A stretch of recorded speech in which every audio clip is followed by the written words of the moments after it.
Music Therapy Part 2. In the YouTube video Group Music Therapy, addressing play and social skills, we can clearly see the benefits of group music therapy sessions. In this video, we see how students are learning important skills that will help them be successful in the classroom. Skills such as following directions, leadership, social skills, developing self-confidence, and self-control. These are important skills needed to work cooperatively in a classroom. This video gives an insight into what exactly happens between the students and music teachers, therapists to develop these skills. Here is the video.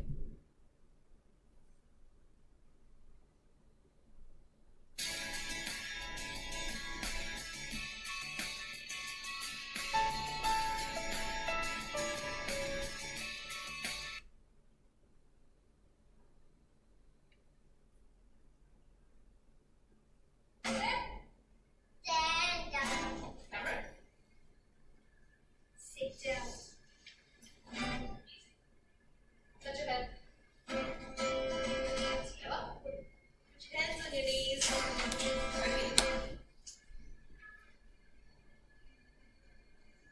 Okay. Put your hands on your nose. Can you find the egg? Like the What is vibrate. Vibrate. Vibrate. and Cody? Can you find the E? And Cody, Yes, sir. can you find the T? T. Sure.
It is beautiful to watch the interaction between the students and the music therapists as they sing fun songs, learn music, and play instruments. It demonstrates how fun these sessions can be for both.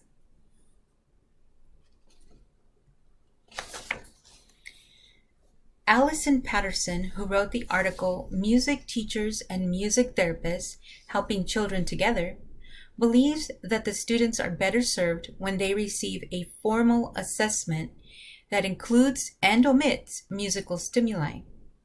Not all students with special needs respond alike to musical stimuli. Teachers and music therapists must work together to assess students with special needs such as autism, visual, auditory, physical, or behavioral disorders, or physical disabilities to make sure that they are a candidate for music therapy. Once the assessment is complete, the teacher and music therapist can include their findings in the student's Individualized Education Plan, IEP, so that the student can receive these services. This is a picture of the music therapy assessment request checklist. Sometimes parents may be hesitant to approve these services for fear of the costs involved.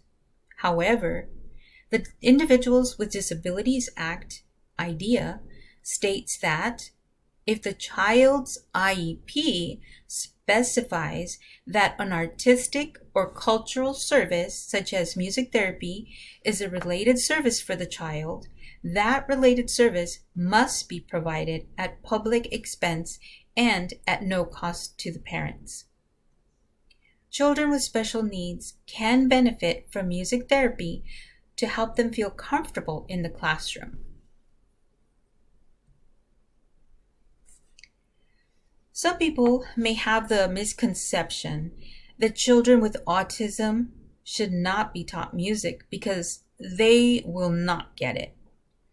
In the article, Teaching Music to Children with Autism, Understandings and Perspectives, Ryan and Amy Auergen believe that students with autism can learn from and enjoy music classes if they are given the right support structures and adaptations to help them to make connections to their teachers, their peers, and the curriculum.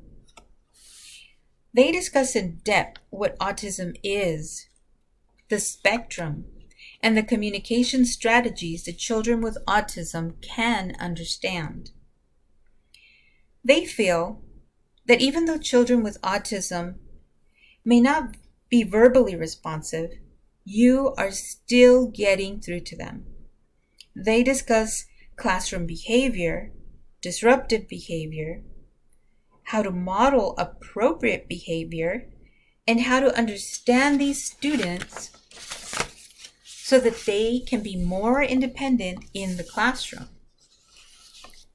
The goal of the teacher is to use the child's IEP to better understand what triggers unwanted behaviors and how to use music to adjust or guide the behaviors to achieve a pleasant environment.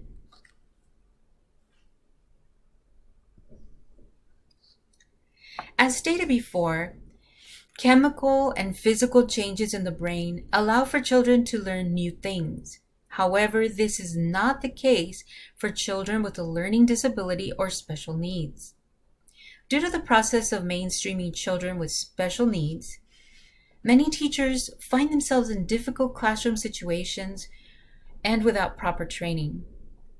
Teachers need to be prepared because children with a learning disability or special needs struggle to learn, and this frustration may manifest in a disruptive behavior. It is especially important for educators to learn about the students' needs and how to use musical techniques to help these struggling students to learn the fundamental classroom skills that will help them be successful. In the article, Teaching Music to Special Learners, Children with Disruptive Behavior Disorders, Shannon Leotoll states that children with learning disabilities easily fall behind other students. Therefore, it is important to create a classroom that is predictable, consistent, and structured. At the school where I work, I had the opportunity of shadowing a kindergarten special education teacher, and she skillfully used these techniques in her classroom.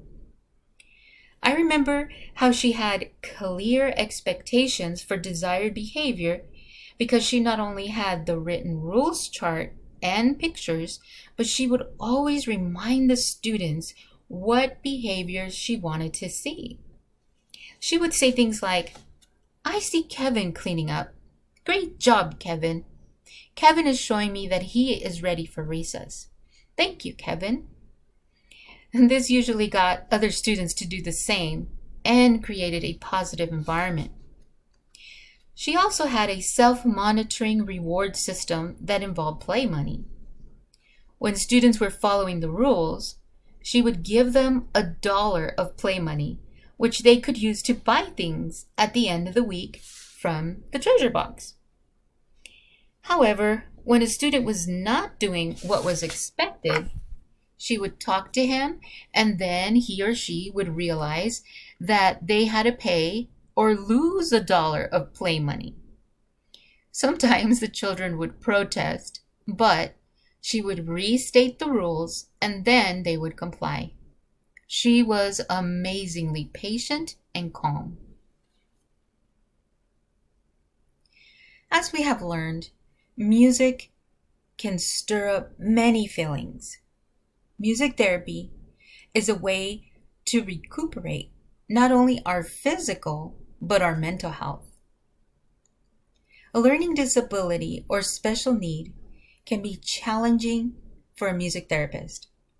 However, they are trained to help the students or patients to reach their physical and academic goals with or without music. They can work with individual students or in a group setting, in a hospital, or in a home. The main reason someone becomes a music therapist is because it is extremely rewarding. These are my bibliography pages. And I wanted to thank you for watching. I hope you enjoyed the presentation. I also wanted to let you know that I really enjoyed your class and hope to take another class of yours someday soon. Thank you so much.